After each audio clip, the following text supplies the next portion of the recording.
Hello mga kasinsin, dito na naman tayo. So, ito ang aking sulit na applicant. So, yun dati na siya sa akin, ako rin nagpaalis sa kanya noon. So, tapos bumalik siya, nakita ko na naman siya na gusto niyang bumalik. So, sinabi ko sa kanya na ako ang maghahanap sa kanyang amo. So, hanap. So, ang tanong ko lang, Ritz, kumusta pala yung experience mo sa ating agency sa yung una-una mong pagpunta rito? Natutulungan ka ba sa mga problema mo? Oo naman, ma'am, palaging pag may problema ako, ina-assist nila ako. Sorry, nagkakat kasi ako ng gulay. Ayun, nagkakat siya ng gulay. Yan. So, ano tawag dyan? Di ba ang sa Pilipinas is yung sa Excel green card tayo? Opo, ma'am.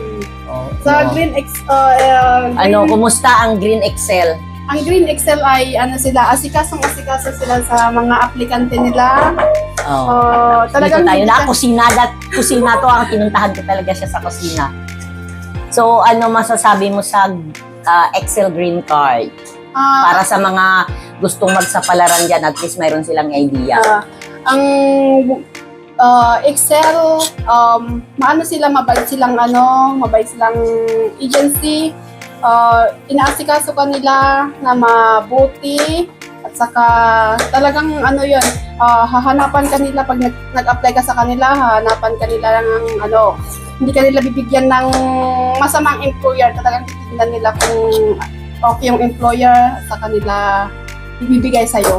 So yung tawag nito, pagka nag-apply ba kayo doon sa kanila, pagka pumunta kayo doon, asikaso ba kayo ng mga staff doon? Oo, ma'am, asikaso kanila, ma'am. Hindi lahat i-assist nila sa'yo, gano'n. Sabihin nilang ganito, ganyan. Kung hindi mo kayang gagawin nila para sa'yo, gano'n, ma'am.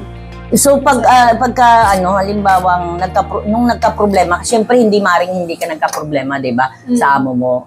Nag-reach out ka ba sa kanila? Inano ka ba nila? Opo, ma'am. Nung una, nire-replyan ka nila? Opo, ma'am. Nung una kasi parang nahihiya ako magpaalam dun sa amo ko. Tapos sila yung gumawa ng paraan para makauwi ako sa Pinas, ma'am. Yun. So dito naman sa Singapore, okay naman ang agency mo dito? Ay, okay na okay, ma'am. Natutulungan ka naman ng agency mo? Oo naman, ma'am. Mabait ba yung mga agency dito sa Singapore? Bait ba ng agency niyo? Ang bait, ma'am. Mas lalo si ma'am, siya yung palaging uma-assist sa akin. At siya din yung tumutulong sa akin.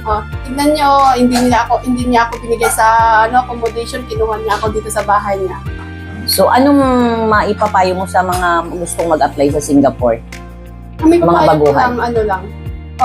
Mag-ano lang sila, kung wala pa silang mag-aantay lang sila, at saka tiyaga lang. Tapos yun? Dito sa yung sa amo, anong masasabi mo sa pagka nasa amo na sila? Kung nasa amo kayo, gawin niyo lang yung trabaho niyo, tapos sundin niyo yung mga amo niyo. Pag nagalit lang sila, ganon, pakinggan nyo lang, labas sa kabila. Hindi nyo didibdibin kasi lang yun. Wala namang amo na magagalit sa'yo kung okay naman yung ginagawa mo, ganon. So, ang Singapore safe ba? Safe na safe yan, ma'am, kasi handle ng MOM yan. Pag may problema ka, unahin mo muna at kausapin yung mga employer mo kung may problema ka sa employer mo, kausapin mo muna. Kung hindi mo kaya, sabihin mo sa agency mo, tapos yung agency mo mag-a-advise sa'yo. So, i-share mo sa kanila anong experience mo when it comes sa phone usage. Ano ang mai-ano mo sa kanila, mai-advise? Sa phone naman, huwag kayo masyadong nakatutok.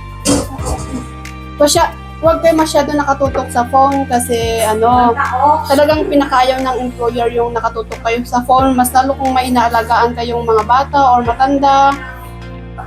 Parang bawal nila yun. Hindi naman bawal pero nasa time lock.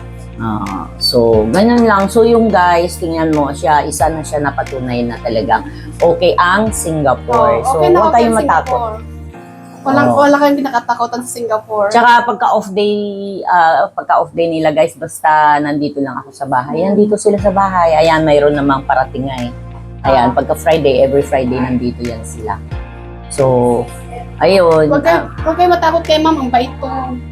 Sobrang bait. Ayan o, yun yung isa yun. Dumating din. Ano yan, mga ano yan sila, yung parang ano sila dito. Ayun. Ayan.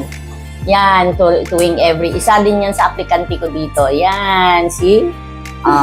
Pagka Friday, nandito lang sila. So, huwag kayo matakot. Yung mga gusto makipagsapalaran sa, hindi siya live video. Okay, so, yan. Dito kami, tipon-tipon kami pagka Friday. Yan. So, hi ka sa ating vlog. Top 10. Ako yung chef. Po yung chef lang. So, yun lang guys. So, thank you. Sana yung sa mga gustong magpunta dito, huwag kayong matakot, huwag kayong mag-alinlangan. Safe na safe ang Singapore. So, yun lang. Maraming salamat at don't forget to subscribe, like, and comment sa ating YouTube channel. Maraming salamat. Thank you so much, guys. See you in the next video. Bye! Bye!